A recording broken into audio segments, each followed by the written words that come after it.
when Han let Luke fly the Millenium Falcon. Over the weeks following the destruction of the Death Star, newly appointed Rebel Alliance members Han Solo and Luke Skywalker had made quite the duo. Initially clashing due to their vastly different ideologies, the pair soon began to see eye to eye.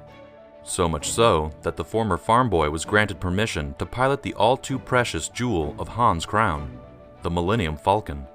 How did Luke convince him to take the reins of his baby? And what kind of disaster could it lead to? That's today's underrated moment.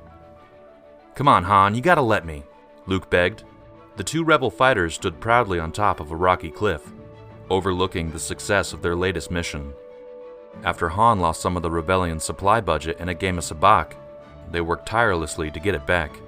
However, the smuggling commission Luke secured on Nar Shaddaa only garnered half the needed amount, and resulted in a number of cattle being stuffed into the Falcon's cockpit. As the nerfs made their way out of the ship and into the world that desperately needed their milk due to Imperial insurrection, the friendship between Han and Luke was blossoming under the guise of playful bickering. While the smuggler threatened Luke with the job of having to clean the ship out, Luke coolly agreed with the one aforementioned stipulation: he'd get to fly the Falcon. Just a few parsecs, that's all. Han was not coming around to the idea, until Luke mentioned that telling Leia back at the Rebel base that Han had gambled away at least half of the rebellion's money would be a tricky situation. Han reluctantly realized he was outplayed. Soon enough, the Falcon was searing through space, and much to Han's aggravation, Luke was not impressed. After all Han's bluster about the Falcon's capabilities, Luke thought it was a letdown, noting that the ship was more sluggish than he thought it would be. Luke calmly piloted the craft as Han looked on in disbelief and grew more annoyed. While Luke continued explaining his ambivalence toward the legendary spacecraft, Han had enough, and half-heartedly told Luke his time was up. But they had a deal, and Luke was being careful.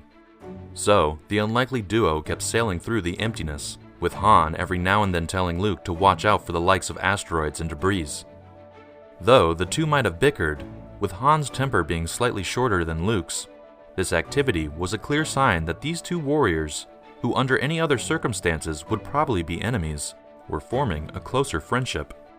The Falcon was Han's imperfect baby, and it was very, very rare for anyone but him or his sidekick Chewbacca to be behind the controls.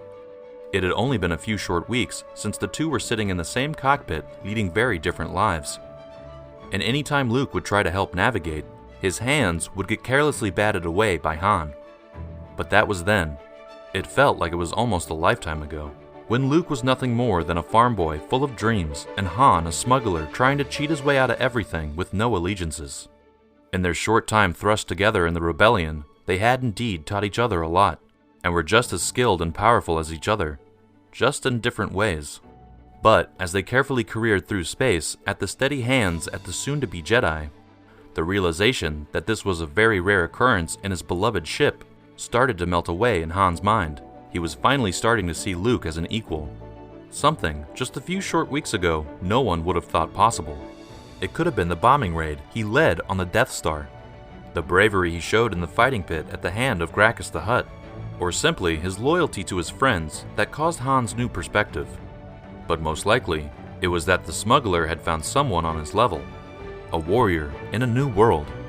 The friends and foes they were used to in the microcosmic dust bowl of Tatooine were part and parcel of their environment. Though Han had seen much more of the galaxy than Luke, they were still relatively small-time heroes. One and the same, and they were just beginning to realize. Just as it was strange seeing Han wield Luke's lightsaber to rescue him from the freezing cold on Hoth, seeing Luke pilot the iconic ship was just as strange. Luke would rarely take the helm in the Falcon in later years, so this is one moment that we won't easily see again.